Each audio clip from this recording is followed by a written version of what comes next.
The funeral was held Wednesday for a 23-year-old Ukrainian woman who was stabbed to death near a Cat's light rail station in South End, Charlotte last weekend.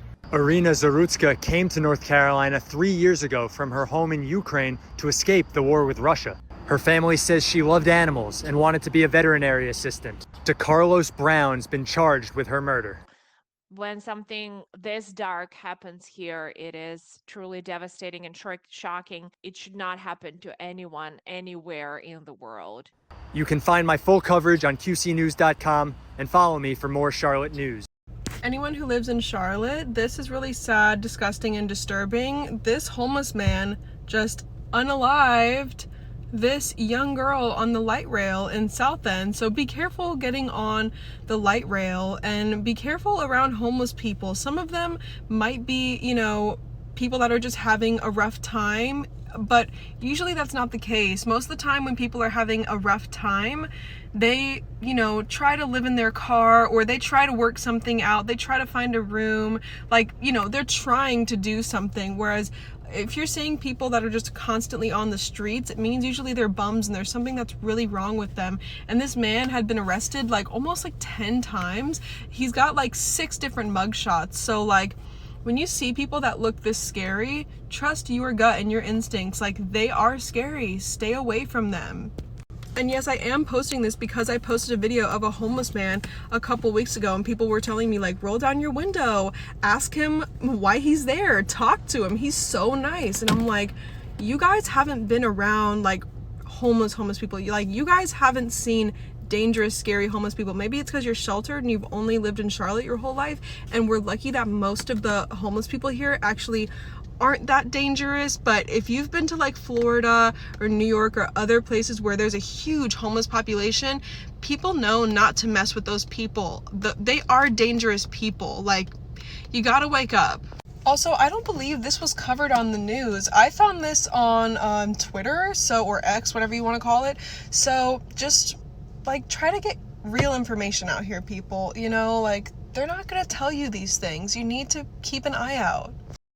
This story is sad, it's disgusting, and frankly, it's terrifying. So we have to talk about a story out of Charlotte, North Carolina, that is now going viral, and it hits incredibly close to the things that have been talked about with Donald Trump and the violence and the crime going rampant.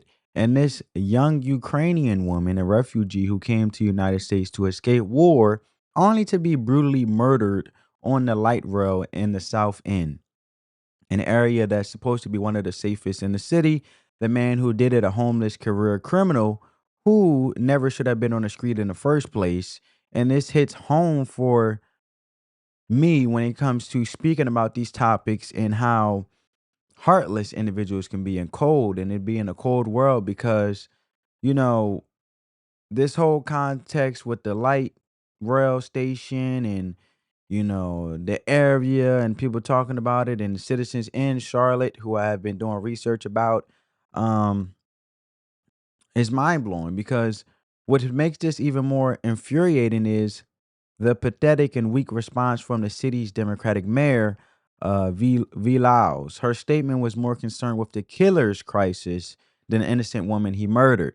And today we're breaking down her disastrous reaction and exposing the failed soft on crime policies that led to this. And this isn't just about one tragedy. It's about the decay of public safety in our cities. And it's a story you need to hear. So let's get into it. Check it out. Developing this afternoon, a tragic twist in the case of the young woman stabbed to death on the light rail. We have now learned that she escaped war-ravaged Ukraine. I'm Evan Donovan. Good to have you with us. Police say that attack happened in South End on Friday night, a very busy time for people to be out and about. Channel 9's Joe Bruno joins us live from there now. Joe? She fled war-torn Ukraine only to be stabbed to death on Charlotte's light rail. That's according to friends. The man accused of stabbing her remains in the hospital, and as recent as last month, there were concerns about his mental capacity. CMPD has identified the victim as 23-year-old Irina Zarutska. They say she was stabbed to death Friday night on the light rail, and we have photos of her. The crime scene was at the East-West station in South End. CMPD is charging DeCarlos Brown with her murder. Court records say he is homeless and he has a lengthy criminal history. Just last month, his public defender made a motion questioning his ability to proceed in his court case about misusing the 911 system. The judge ordered a forensic evaluation, but he was allowed to be out and about. The criminal charge stemmed from this past January when police say he called 911 and claimed someone gave him man-made material that controlled when he ate, talked, and walked. The magistrate allowed him to be released from jail without paying anything on a written promise to appear. And police have not said what led up to this stabbing. We will likely learn more in court, but the first appearance has not been set yet. So now, before we get to the political malpractice, you have to understand the human cost.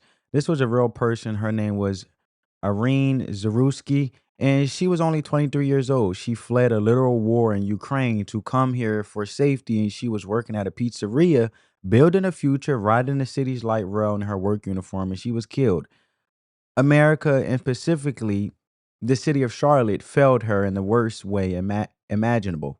And the attack on August 22nd, 2025 happened on the Lenox Blue Line light rail. And this train cuts right through Charlotte, and it's a convenient way to get uptown, but it has a massive security flaw. Anyone can get on, and you're supposed to pay, but no one checks. So being on that train plenty times and seeing sketchy people just ride and hang out, there's no filter. The system is designed to ignore dangerous behavior, and that's how the killer got on. So now I want to go to the next video. Check this out. Well, Vanessa, in a Facebook post, the FOP says that the mayor, quote, coddled the man responsible for this latest incident. And it's the reason why city leaders and residents in this area say solutions can be made. Now, in a statement released by the mayor, she expressed her sympathies to the victim and her family, stating, quote, "My thoughts and prayers go out to the young woman's family and friends." When it came to the suspect, she wrote, "While I do not know the specifics of the man's medical record, what I have come to understand is that he has long struggled with mental health and appears to have suffered a crisis." That's what the FOP is upset about. They say the mayor should have talked about the failures of the lack of resources the city provides for serious mental health issues. They also called out City Councilman Edwin Peacock to, quote, use thus tragedy to promote the transit sales tax. We do know Council member Renee Johnson requested an update from CATS on a recent change in their safety and security vendor. Data we access shows there have been at least 43 different incidents involving the transit service so far this year. People we spoke with are hoping for safety updates on CATS and in the city as well. 43 incidents, family. When is enough going to be enough? How many more incidents does it have to happen for these leaders to step up? I'll make sure y'all have these cameras working on these corners. Catch these people, because I know y'all be having cameras at these lights. That'll be a biggie. More street lights, you know, because it be dark in certain areas of Charlotte. So you have to be aware of that, because I keep a, you know. So I don't, just make sure you have enough people patrolling maybe on a corner, not even like. And these are common sense solutions. That's what makes it so frustrating. So now, okay, let's get more into it. So what I want to talk about now is, because we're going to get to the video of actually seeing what happened. Surveillance video shows Irene just sitting down, earbuds in, looking at her phone, not bothering anyone. The man behind her, DeCarlos Brown Jr., just stands up, pulls out a knife, and stabs her repeatedly in the neck. And it was completely unprovoked, and she died right there. And if you want a textbook example of how this system creates monsters, here it is. It's 9:46 p.m. You'll notice right away, this looks like any other ride aboard the light rail. People are doing what they do these days, keeping to themselves, scrolling on their phones as they ride along. The man accused in the killing, DeCarlos Brown, is in the red hoodies on the right side of your screen. He appears to be maybe a little emotional, perhaps a little agitated, but nothing disruptive. There's nothing that gets anyone's attention. About 30 seconds later, Irina Zarutsky boards. She's wearing a hat and a t-shirt from a pizzeria, and she sits in the row in front of Brown. She has earbuds in and is looking at her phone. She too's just minding her own business. They ride along for around 4 minutes with nothing unusual happening. Then around 9:50 p.m., Brown reaches into a pocket. We've zoomed in on it here. He pulls out a pocket knife. No one notices a thing. Seconds later, he would stand up, and from behind, unprovoked as we stop the video, he would stab the young woman several times. She had no chance to defend herself. The attack was over in seconds, and when it was over, Brown walked through the train attempting to get off. Few passengers, if any, at first realized what had happened until they noticed drops of blood on the floor. Wait. Bro, you mean to tell me y'all didn't hear her stabbing him? Like, that's what I'm saying, man. We got to be more situationally aware. We're so engulfed into these phones. We're so in tune to distractions that we're not even aware of our surroundings, and that's bad. People are so busy being Voltron and acting like a bot that they're not situationally aware that this man just stabbed her. It took for drops on the floor and this man walking around all of a sudden to finally see that this woman was stabbed. 90 seconds after the attack, a bystander rushes down to begin lending aid to Zarutska. She would die from her injuries. 30 seconds later, 9:52 p.m., 6 minutes into the video, Brown leaves the light rail. The video here shows us just how quickly things happened and how difficult it would have been to prevent once he got on the train. And that is an important part to all of this. From what we've been told, Brown never should have been on the train. Exactly. And this guy is 34 and has a rap sheet a mile long going back to 2011 for everything from, robbery with a dangerous weapon. And he even served 6 years for armed robbery. The system knew he was violent, but he got out in 2020. Did he change? Nope. In 2022, he was arrested for assault. Just months before the murder, he was arrested for misusing 9/11, telling cops that man-made material was inside his body, controlling him. This was a screaming red flag for deep mental problems and danger. His own lawyer filed a motion questioning his competency, as you heard, to stand in trial. A court order evaluation was reportedly pending when he killed Irene Zarutsky. So let's be clear. They knew he was violent. They knew he was mentally unstable, and yet he was still out on the streets, free to ride public transit, which he didn't even pay for, and murder an innocent woman. This wasn't just a failure. This was the predictable, inevitable result of a broken ideology that cares more about criminals than citizens. And then you wonder why, man, this man is demonic. This is the most demonic thing you can do. And then I don't understand how them people were not situationally aware when he's walking around looking anxious, blood is dripping. He had the knife out before he put it on. He took his hoodie off and then tried to cover it up with the hoodie to walk off like he didn't do nothing. You could tell the man is looking frantic, something wrong. Obviously, the woman is being stabbed. How miraculously did she all of a sudden just start bleeding like that and then drips on the blood and he walking back and forth? Y'all mean to tell me I didn't see the trial as he was walking? Come on, man. We got to get it together, people. And we got to hold these political leaders and these public officials accountable. How many more times they're going to say, oh, this is a tragedy. Oh, unfortunately, it's a tragedy. My hearts go out to the family. It's a tragedy. It's the same old story with the same outcome of individuals that demonic that should never been on the street. Giving criminals a pacifier. Oh, it's okay. Here you go. But how much pacifying can you do when they're killing innocent people that have done nothing to them? So now, this is the mayor, right? This is her post on Twitter, on X, formerly known as Twitter.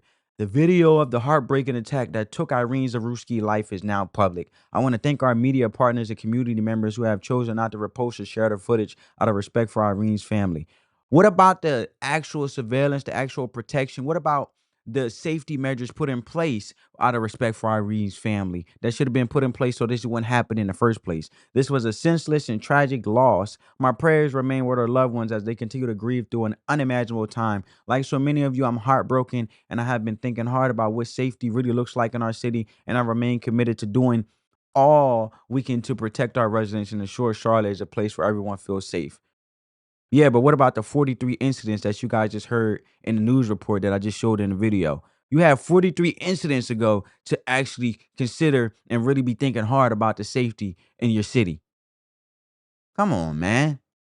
And then talking about you weren't about the tragic loss, but you were literally just saying that, oh, I can't tell the Pacifics. Look, this was the mayor response, family. Look. Before her thoughts and prayers go out to the young woman, but then she turns around and say this. Well, I don't know the specifics of the man's medical record. What does it matter when this man have committed a senseless crime? Why are we even talking about him instead of prioritizing the victim? We got to handle him. That's called lock him up and throw away the key. So then Matt Walsh has something to say. And he said, the mayor of Charlotte blames the savage stabbing of an innocent woman on mental health disease, which she says should be treated with compassion in the same way that we treat cancer. Mental health has become an excuse for all human evil. I agree, because even demonic people get a pass because of mental health. What about if these people are playing crazy just to be disguising themselves as in having a mental illness to sit there so they won't be held accountable for their actions? And if that's the case, if you really have compassion, you should never had him on the street if he had a mental illness. That was always the intention. The psychiatric industry is a plague on mankind. We will never arrest our way out of issues such as homelessness and mental health. Lyles said mental health disease is just that, a disease like any other that needs to be treated with the same compassion. So you guys see it, right? You guys see it. And I want to say this, right? Now I want to have a conversation, right? In the face of something this horrifying, you expect a leader to show strength and promise action. And this is not what happened in Charlotte. What the people got from their Democrat Mayor Vi Lyles was a weak, delayed response full of political jargon that was an insult to Irene Zarutsky's memory. And first, the silence. It took her days to even publicly comment. When she finally did, her Republican opponent, Terry Donovan, pointed out that Lyles' first statement talked more about the killer than honoring the innocent young Ukrainian woman whose life is taken. And what did she say? She said the suspect suffered a crisis and that the murder sheds light on problems with society safety nets related to mental health care. A woman is murdered by a career criminal, and the mayor's first instinct is to diagnose the killer and blame a vague societal problem. It's a classic leftist tactic. No one is really responsible, especially not the criminal or the politicians in charge, and it's always the system. And then she dropped this line: we will never arrest our way out of issues such as homelessness and mental health. Right? Nobody is saying we should, but you absolutely can and should arrest your way out of violent crime. You arrest murderers, you keep predators like Dolores Brown off the streets. By mixing up violent crime with societal issues, she deliberately excuses the system's failure to do its number one job: protect people. And it gets worse, because even with this security disaster, Mayor Lyles had the nerve to say Charlotte is by and large a safe city. Cats, by and large, is a safe transit system. Tell that to Irene Zarutsky's family. Tell them how big and large, how big and large safe it was for their daughter. This is the condescending political talk that drives people crazy. A politician telling you not to believe your own eyes. After the horrifying video came out, she said her prayers were with their family, and then said this: like so many of you, I'm heartbroken. Right? Like so many of you, I'm heartbroken. And I've been thinking hard about what the safety look like in our city. You've been thinking about it. You are the mayor. Your job isn't to start thinking about safety after a murder. Your job is to have already ensured it. This is a stunning admission of failure dressed up as empathy, and this is not leadership. Mayor Lyles' pathetic response isn't the cause, but it's a symptom of the real disease, the progressive, soft on crime ideology in these Democrat-run cities. And it starts with the justice system. The Dolores Brown's rap sheet is a policy choice from woke prosecutors and judges who believe in decarceration. They see a violent offender like Brown not as danger, but as someone who needs another chance and another and another. And each time they give him a pass, they gamble with public safety. With Irene, with Irene Zaruski's, that gamble finally failed. She paid the price. Some people can't function in society when you keep letting them go. Eventually, someone innocent gets hurt, and that's exactly what happened here. The indictment continues with the Charlotte area transit system, or CATS, and the security failures are staggering. There was no security in that train car, and what was the response from CATS leadership? The interim CEO Brent Kagel actually said their processes worked because they arrested Brown quickly after the murder. Let that sink in. A woman was murdered on their train, and the guy in charge says the processes worked. The purpose of a security system is to prevent murder, not to catch the killer afterward. It's a disgusting attempt to cover for their own failure. And they'll tell you they're making changes, boosting the security budget, upgrading 15-year-old cameras. They're even looking at a new ticket validators because the killer didn't pay. Ticket validators. A woman is murdered and they're worried about fare evasion. These are band-aid solutions. It's like putting a new screen door on a house that already burnt down. And what about the mayor's claim that the system is by and large safe? They'll throw this statistic at you, and this was the first fatal attack on the light rail in nearly 18 years. They will use this and try to minimize what happened. Do not fall for it. One preventable murder is an indictment of the entire system. We have normalized mentally unstable people wander around in public, and we act like it's compassionate. It's not. It's cruel, and to them and to the innocent people they end up hurting. So I'm gonna just leave it there, family. Let me know what you guys think down in the comments below. On that note, family, peace.